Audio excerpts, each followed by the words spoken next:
Hello, I'm Jesse Cafino. And I'm Christina Tapia.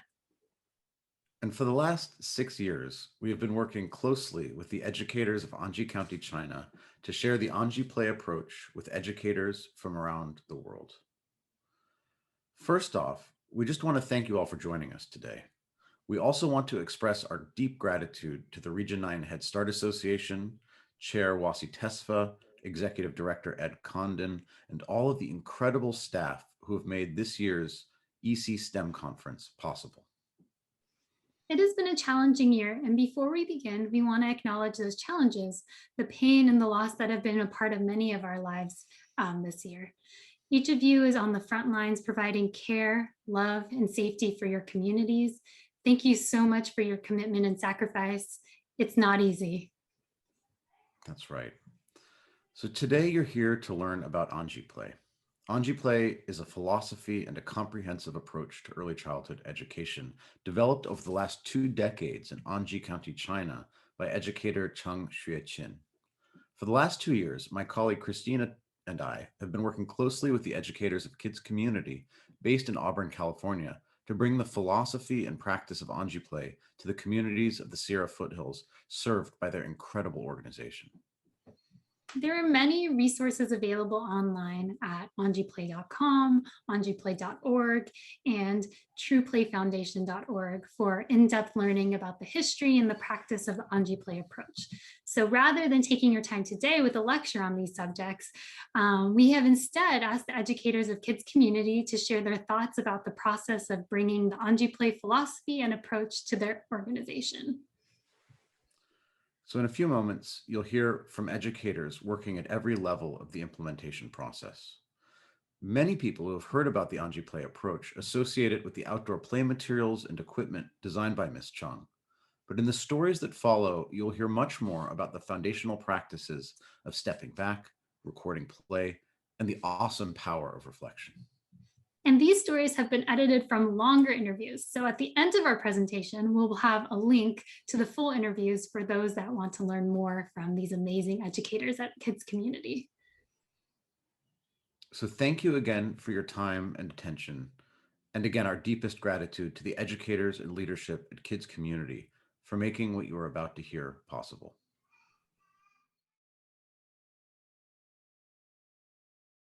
My name is Kelly Rowe. I'm an infant toddler care teacher at Loomis Early Head Start. That's Baby Steps. I work for KidzCommunity. I have been in the field in one capacity or another for about 30 years now. Spent 11 years with infants and toddlers before I moved to Early Head Start. My name is Stacy Lafayette, and I'm the Wellness and Inclusion Coordinator at KidzCommunity.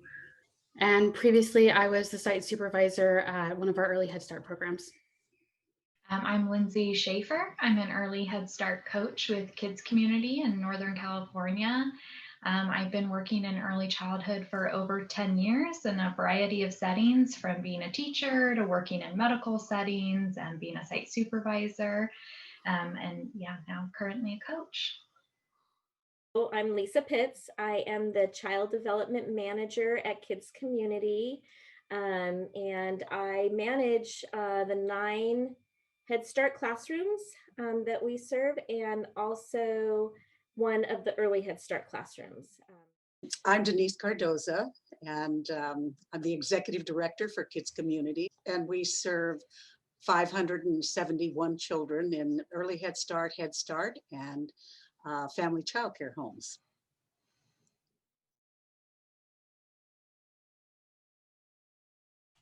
Anji Play has been so exciting. It's more than just the equipment; it's the philosophy that's gone along with it. That's been it's been so exciting to be a part of it, because I think it's exactly what is perfect for the kids, especially the ones that I had in this last year. And the discussions and the deeper dive into our philosophy and our approaches that come along with Anji Play has been has spurred such tremendous professional growth. Anji Play, to me, it used to be, before I really knew about it, it was all about risk taking, and I thought we would have kids climbing on things and jumping off of things and not going crazy, but doing things that maybe made us uncomfortable. And now I really see it more as like a philosophy of letting them play and trusting their play and being like a colleague in their play and not so much leading it for them, but allowing them to experiment and try and be there for them and let them know that I'm okay with it and I'm going to be right there for them if they need me. Me, Anji play in my work and what it is to me is really a philosophy, a way of being. I think more than anything, it's even looking at the 5 principles, the foundational principles: love, risk, engagement, joy, and reflection. The way I really see it is it goes much beyond just working with the children. It evolves out to the staff that are working, the teams that are working around those children, the families that are around those children, any caregiver who's really around them, and the entire support system around them. And so for me, Anji Play is really about more of a way of being in a care setting. Well, right when we were introduced to Anji Play a couple years ago, right when we found out what the 5 principles of Anji Play were, just that, the love and joy and risk and engagement and reflection and all those 5 principles really spoke to our hearts, because it's like, that's who we are. That's what we strive to be. That's what we really, that's the background of our agency. So just hearing those 5 principles and seeing them and how they're implemented in Anji China, and knowing that that's what we want to do here in our agency as well, that what we were already doing, but we really have grown in every aspect of that by being a part of Anji, the Anji Play. I feel like we've dived way deeper into the practices, and they all make sense now. It all makes. When I was introduced to Anji Play, I was so taken by the love and the risk and the joy that I like to look at as we work with staff here at KidzCommunity. And I discovered that children were enjoying what they were doing, and that teachers were learning from the children, that children were relaxed. They weren't trying to meet all different kinds of transitions, but that they were making decisions on what they wanted to do and how they wanted to grow and discover. And the joy that was in the children's face was what really made me look at, what do we have here at KidzCommunity? And that's one of the reasons that I said, Anji is it. Anji is it. It's relaxed. It is respectful, not only to the children, but it's respectful to the staff I serve. And we got to find out how we can do this. And then I had, of course, an opportunity to go to China, fell in love even more, experiencing Anji in China, and brought it back, and came back and said, okay, to my fiscal officer. I said, this is it. We need to really take a look at the budget, and we need to prepare, because we're going to infuse Anji over the next 5 years into this program. The idea of stepping back was a bit of a challenge, because it was overriding a lot of previous notions about what good teaching looks like. That I should be the hub of the entire activity, and I should be, the focus of everybody, because I was there to teach them. And you can do that in a very loving way, but to step back and realize that my presence wasn't necessary for me to be the central focus, and to just allow them the space for that deeply engaged play that only happens when kids create their own little bubble, has been a real eye-opener, and it's actually deepened my connection with them. It's almost more intimate, just stepping back and not directing. There's much more listening to them and following their lead. And I worried in the beginning, especially because as we were approaching this, I was also dealing with a brand new class of very emotional young boys. And we had not reached the stage where we had gotten to know each other and made a deep connection. And as a teacher in the past, I've understood that once you've got that emotional connection, that you can step back a bit and still maintain control. That's not quite the way I want to say it, but first you have to build that connection, and how I was going to build that connection at the same time stepping back was something I wasn't sure what it was going to look like. When we were contemplating all of this during quarantine, I had a lot of time to think about it. But it turned out that it was a very natural process, and I worried about what it would look like if I was standing back holding a phone, recording them behind a mask, because all of that felt counterintuitive. It almost felt like but I've learned there's a difference between detaching and stepping back. There's still this connection that you can maintain. To me, it feels almost like playing out a kite on a string, that even if it's way up in the sky, there's this tiny little tug and I'm not controlling it, but we're still connected. It's free to move. And that's exactly the way it felt with my kids. And they accept being recorded quite naturally. They don't even notice it anymore. And I've actually been able to stand back and then move up very close to them to observe things. And it doesn't interrupt the process at all. So stepping back and reflecting with them, it was really hard when I first started teaching. And my supervisor at the time, Lindsay, she had challenged me to not talk to them unless they had talked to me. And I was like, what do you mean not talk to them? Like, what am I doing? I'm just sitting there. I'm not doing anything. I was worried if someone came by, they'd be like, why are we paying her? She's just sitting around. So she challenged me to do that. And it was really hard. But I found that when I did that, when they'd want to talk to me about something that they wanted to share, it wasn't all about what I was asking. So we did that, and it was really quiet for a long time, and they kept kind of looking at me like, okay, she's not saying anything, like she's still there. And then they would choose to come share things with me, and I was able to see like a deeper conversation, a richer conversation with them, stuff they actually wanted to talk about. And then reflecting with them, I felt like it was easier at first with the older children who could talk back to me. And then I could really hear their thoughts, what they were doing, what their intention was. And it was harder for me with the younger children, who I'd have to kind of really like watch their facial expressions, when they'd smile and they'd see themselves, or they'd laugh, and try and piece together what I thought that they were thinking about, and express what I thought to them, and kind of have a conversation like that. But it's been quite the learning curve over the last couple of years.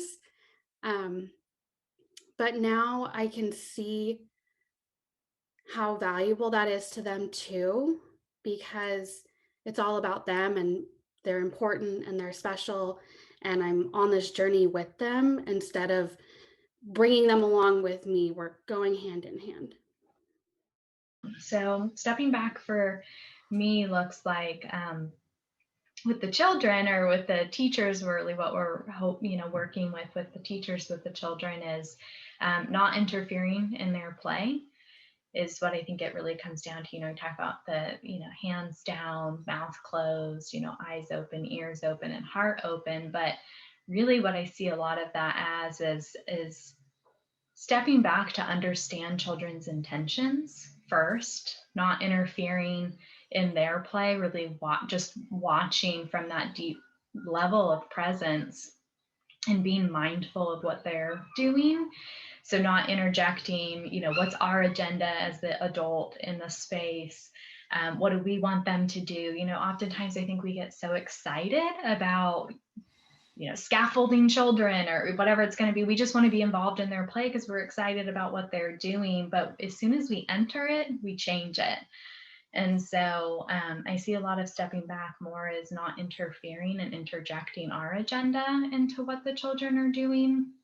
or in my role as a coach, when I'm observing, similarly, same thing, whether I'm working with the children in the space or working with the teachers, I've tried to implement a lot of that, as well as taking that step back, reflecting with teachers later, but not interfering or interjecting, myself into that space as well, and just really trying to be very present, observing, listening very carefully, and picking up on all of those things that I may miss if I'm, distracted or not paying attention.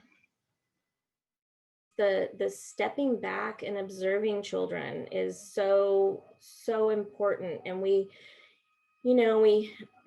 we have definite Head Start performance standards that we have to follow, and we follow them. We have our curriculum in place, we do class, we have our ECHRs, we have all of these tools that we use. But really, when we step back and we look at how children learn, and giving them the freedom to move forward on their own without an agenda or the teacher's intention behind why they need to learn, they will learn on their own. Obviously we provide the materials and the stuff that they need to the materials in the classroom and also outside, but it's their thinking, it's the children's thinking, and it's not the teacher telling them what they need to know or what their intention is of the lesson that they want the children to learn. They follow the lead of the child, and really observing them. You'll get all of your DRDP measures. You'll get you'll hit all of your class scores because of all of the the rich conversations that you do have with children when they're reflecting on what they're doing and what their play is like. And so the simple process of recording them at play has made me more tuned in to what they're doing, as opposed to being distracted by it. Because before I began this process, I know I've seen, so many times when parents seem to be experiencing something not in the moment that their kids are doing, but through a screen, as if they're giving up being part of it to save it for some other time in the future. And I get the impulse to want to save a moment of your child's life. And I was worried that I would be a less attentive teacher while I was recording it. But I've discovered that because I'm recording it, it's placing me more firmly in the moment. I'm watching them. I'm thinking about the recording, although I hold the phone down low. I don't look through the screen at them. And I'm more tuned in to those little nuances, those little small interactions, those little moments of just quiet discovery or wonderful social interaction, where one perhaps when they're running around and a smaller child fell and one of my boys stopped to pick her up, where I may not have noticed that as a teacher. We're kind of looking for the hot spots or the areas you need to help. And I have also realized that I take my voice out of the conversation more. My interactions with them are more purposeful, because I'm aware that if I speak, I'm speaking over the recording. It's also given me moments where I've paused, where I would have, without really giving it a lot of thought, stepped in to intervene or assist. But because I'm aware that I'm catching a recording, I'll give it a second too longer. And I've discovered so many little moments that play themselves out without the necessity of my being directly involved. So it's helped me be more aware of what they're doing. By stepping back, I feel like who they really are, and not just necessarily what I thought about them. Children who I thought were kind of timid and are now doing things because I'm not interfering, and I'm really watching them. And maybe it's not a huge risk, but for them it is. And so I really get to see that in them now, and things that I thought were very small they're massive for them. And so I get to see this whole other side of this child that I never would have thought they were. The more and more we step back, the more assumptions that we see challenged. Seeing children do things at a much younger age than I ever thought was possible really always, I feel like, I've always had that lens of really seeing children as capable and competent, but I think you have to have a very deep level of presence and trust to allow children to show you their capabilities. And so with everything that we're doing with stepping back, with being more present, we are really giving them the space to showcase, everything that they do in just their normal play. And so I feel like assumptions are constantly being, coming up and being checked, and we're constantly recalibrating what, what we think is possible. And I think Oh, absolute joy. There was a wonderful day, and Stacy, my site supervisor, and the other teacher Yenny and I were all out, and we three teachers were watching the central play, and the kids had stepped up mats, oh, probably about 4 feet tall, and set more mats down below them, and one mat was set at an angle, so when they jumped on it, the end popped up. And one of the girls was kind of leaning over the end that would pop up like a springboard, and the boys were taking turns climbing up and jumping. And although none of the teachers were talking and none of the kids were talking to us, I felt like we were all just connected in this web of absolute joy. The three teachers, we were laughing and watching each instance because we were trying to see how high up the girl would allow herself to be launched. I was absolutely taken with how safe my boys were being, because they would not make a jump until they looked to see that no matter how excited they got, they would look to make sure the area below them was clear. And we were laughing so hard. The video is just full of quiet teacher laughter, just watching and building and hoping. We wanted the girl to climb out more and pop up higher, and seeing how courageous she was going to be. And the boys were just in their element. And it was just pure joy. Every person in that school was connected in the same moment of just joy. Something that happened. We teachers were not in charge of it. It came purely from the kids to us. It was like a gift. We have so many photos and videos of smiling and children and teachers working together. And they don't seem stressed out. We were gone for COVID, and I was worried what it would be like when everyone came back, and they were so relieved to be back at school. And I think they really like having that ownership over their environment, especially our older boys. They don't have a lot they can control in their life. And this is somewhere where they get to kind of set what they do, and they get to take ownership of that. And I think it's not a fight between teachers and children of what we're doing. It's a collaboration. There's no power struggle. And so I think they really thrive in that environment.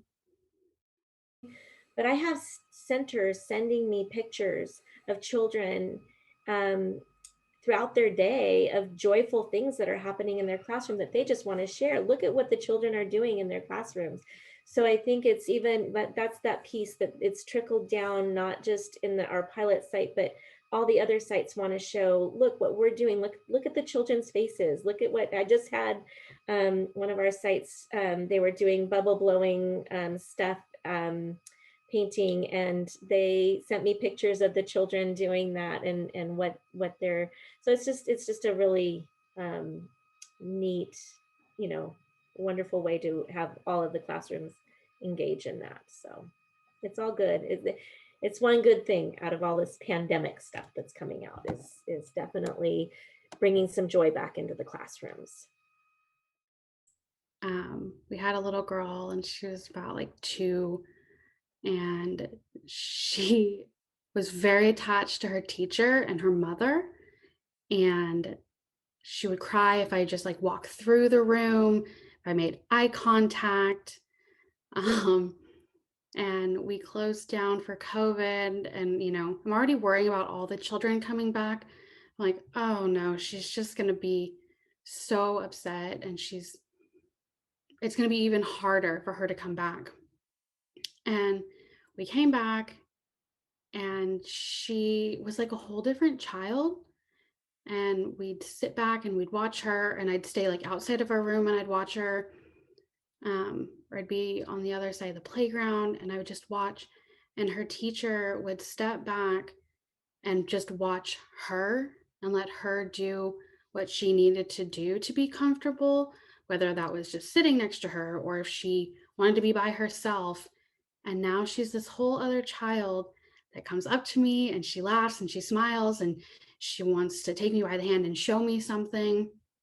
And I feel like her teacher really listened to her and she gave her that space and wasn't forcing herself upon her, come play with us, come here, anything like that. And then she was able to open up and show us more of herself because she was ready for that when before she wasn't ready.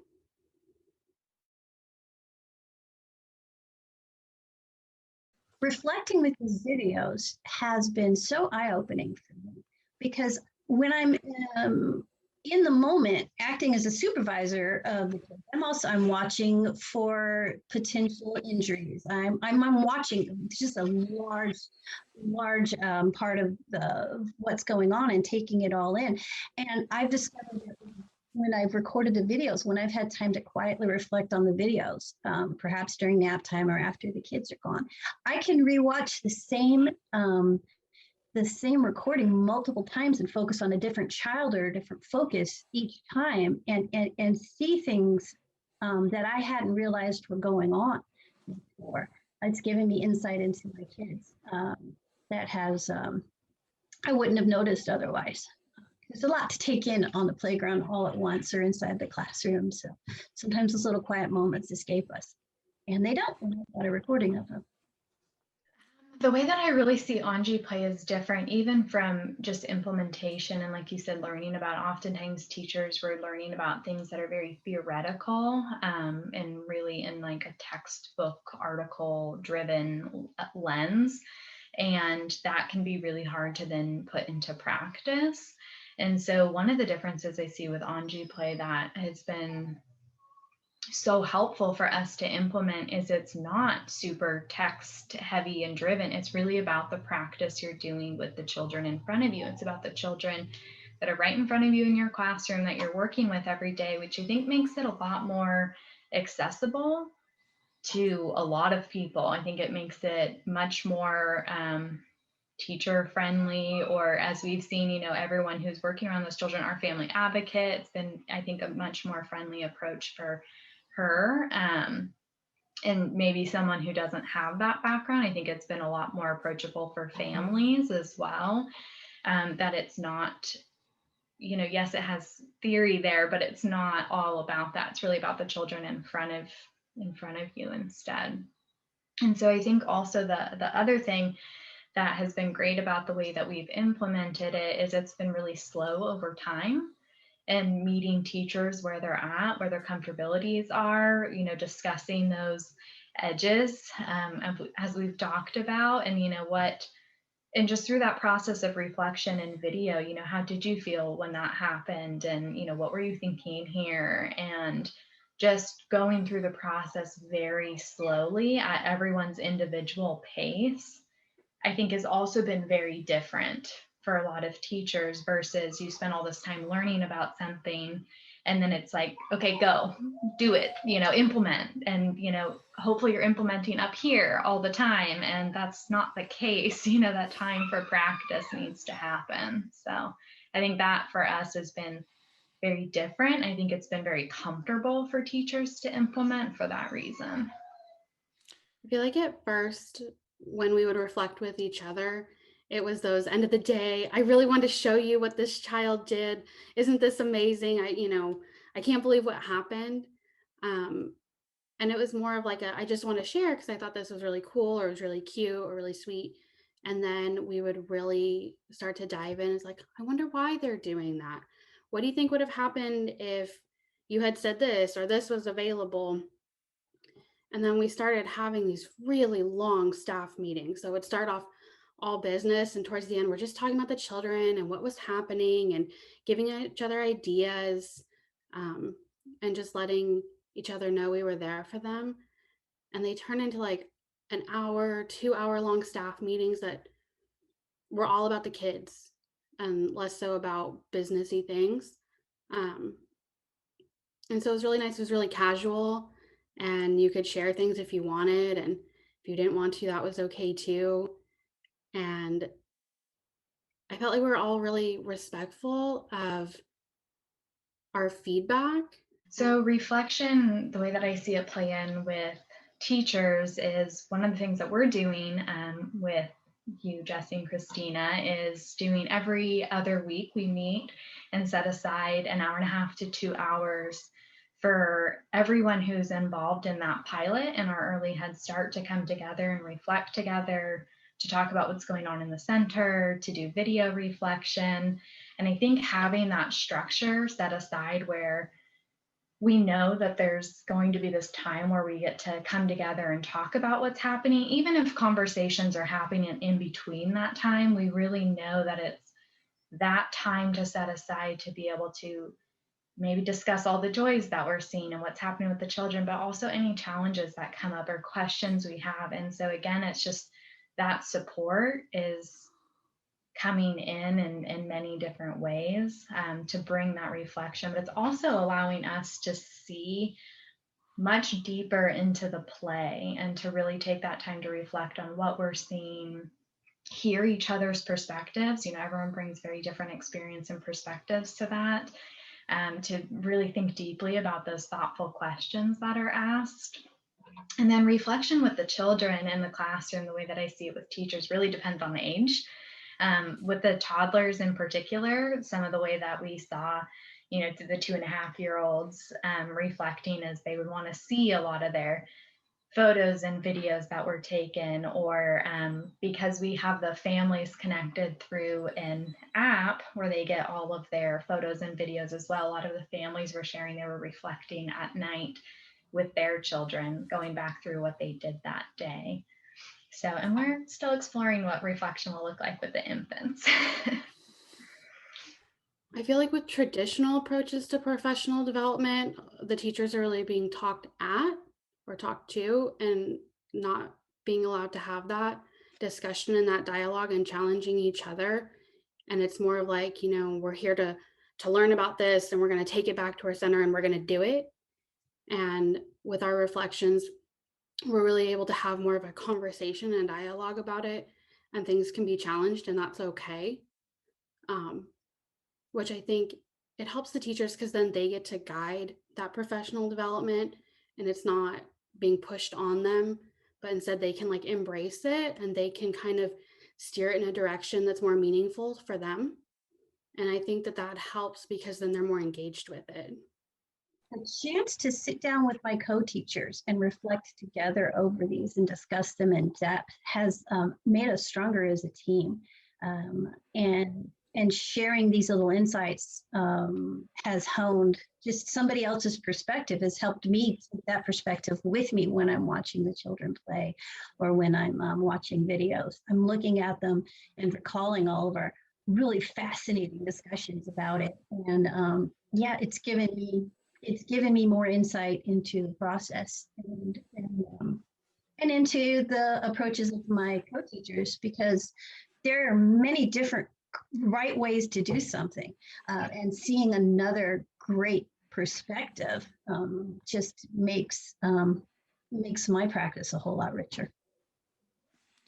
With the traditional professional development, you know, you have that hour, 2 hour seminar that you're going to, you're getting handouts and things you can take back to your site, those like make and take things. And then you go back to your center and like, what did we talk about again? Like, oh yeah, here's that new Play-Doh recipe. And that's all it is.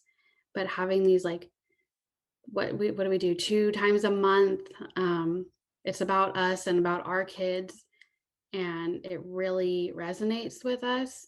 And we're able to put it into practice and then come back again and again and again. And like you said, asking more questions, not always getting a lot of answers, but digging deeper into what are they doing? Why do we think they're doing that? How can we help them on their journey? What do they need from me? Or maybe like, what am I looking for from them? Because we have these really strong relationships with these kids, we practice continuity of care, we have them for 3 years. And so by the time they're 3, we really get to know them and we know what they're capable of. And I feel like we really empower our parents to do that too, to really get to know them. And, you know, yeah, they're 18 months old, but look at everything they can do. And then they get to lead that on to when they go to preschool. And I've discovered through this process that I still had some growth to do in that area too. That as a teacher, we've got certain levels of anxiety and things that we're not comfortable letting them do. We call that our edges when we talk about it. You know, where's your edge? What are you on? So perhaps, for instance, my edge would be hard materials on top of something soft like a mat, because I worry that if they jump on the mat that they've got river rocks scattered around that somebody's going to get hurt. But that wasn't my site supervisor's edge. You know, she was more uncomfortable with other things I can't remember. So in the discussions, diving into our own anxieties and really examining why we say no has allowed me to expand past that. That a lot of times that I will say no because it's my comfort level. Taking myself out of it more has given me a deeper appreciation and insight into what they're capable of. And I'm still learning. I think this process is going to go on for even longer. Now that I moved down to infants, I'm sure there's a whole lot more learning to do about. I'm important, but not as a central figure, more of a catalyst than a director, you know. I've always thought that stepping back was a great thing to do as a teacher. But I've worked for many different places that have sent out the message. We don't pay you to stand off to the side and you need to get in there, the optics of it all. You know, the idea of the teacher is just this hub in the center of everything. So one of the most wonderful things I've gotten with KidzCommunity and Stacy and you guys is permission and confirmation that this is the correct way to do it. And this is the most loving thing you can possibly do for these kids, and incredible support, because I've also worked in places that were so focused on liability that anything that could even potentially expand in any way to cause any injury was absolutely unacceptable. And there's a difference between allowing children to endanger themselves, which is not something any of us would ever do, and allowing them to take a small risk. There's a difference between helping your child learn how to ride their bicycle by holding onto the back of the seat and taking in a safe place and letting go and allowing them to try and learn and fall and get back up again, and doing the same thing perhaps on the side of a busy road. You know, that's dangerous. But allowing them to take small risk as a process of part of learning is a very loving thing. It's not always easy to do. Our instinct is to stop them from ever doing anything that frightens and hurts them, but they're never going to grow if we try to keep them so safe that we limit them. So the permission to do this, the lack of fear of liability, the trust in us as teachers has been instrumental. It's huge. And the support that we've gotten has allowed us to grow without fear. And the defense of the right thing to do despite the optics, because a teacher standing off to the side holding a phone, it doesn't look like we're engaged when we very much are. And knowing that the powers that be on up are absolutely supportive of this and will speak up on our behalf if we ever had to and celebrate that has given us just the same kind of space to grow that we give our children, and the same trust in our abilities to know our limitations and know what we're doing and grow within that. So the ripples, which wouldn't happen if it stopped above us. If we were acting as seawalls protecting our kids from outer pressures to do something differently, we wouldn't be able to do what we're doing here and now. Being the supervisor, I was excited to do this. And so it wasn't a challenge for me to be like, come on, guys, let's, try this. I was really enthusiastic about it. I had teachers that were very excited about it.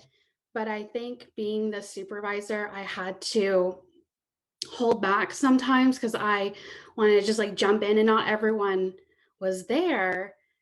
Um, so trying to lead, but then follow their comfortabilities and make it more of like a team effort instead of dragging people along when they're not ready to go there yet. That was hard, but I think having the support from Denise and Anne and Lindsay, I was relieved to not have to be fighting anything. And we were all ready to move forward and we could take it slow.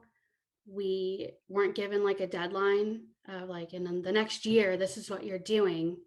And so I think it allowed everyone to feel comfortable with the pace because we created the pace.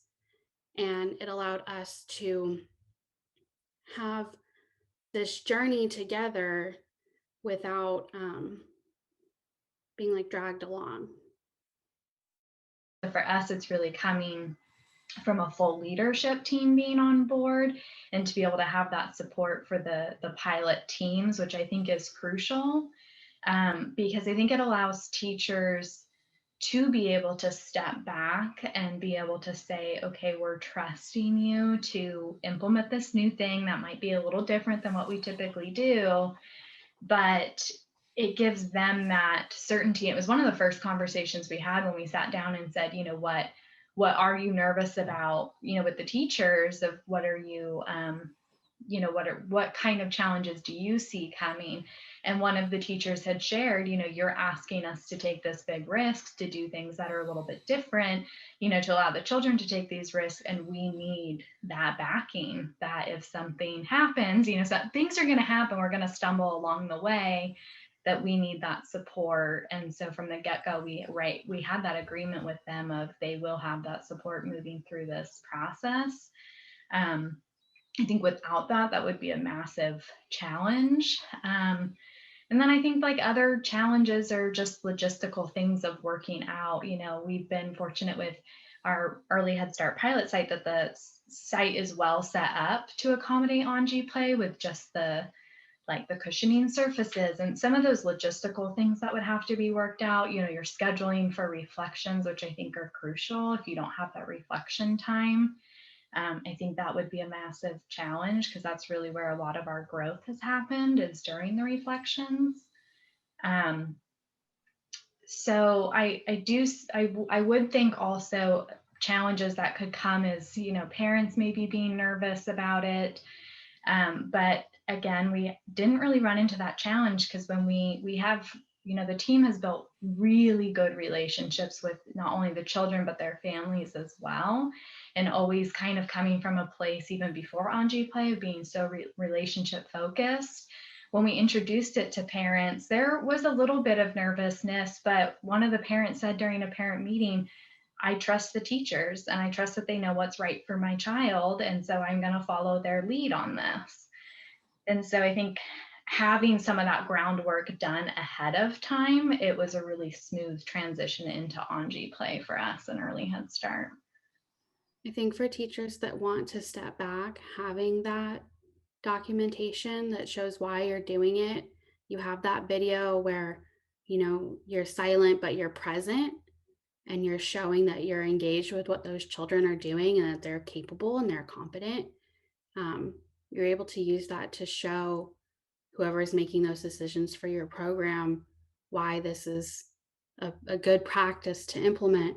And I think that it worked with what we were doing already, but it pushed us even further out of our comfort zone. And we had to embrace it, but we were given time. We weren't rushed. And having Denise saying, this is something I'm really excited and I want the whole organization to be involved. We're able to show anyone who comes in our center what we're doing and why we're doing it. That way, anyone who walks in knows she's not just sitting there checked out. She's like fully engaged with those children.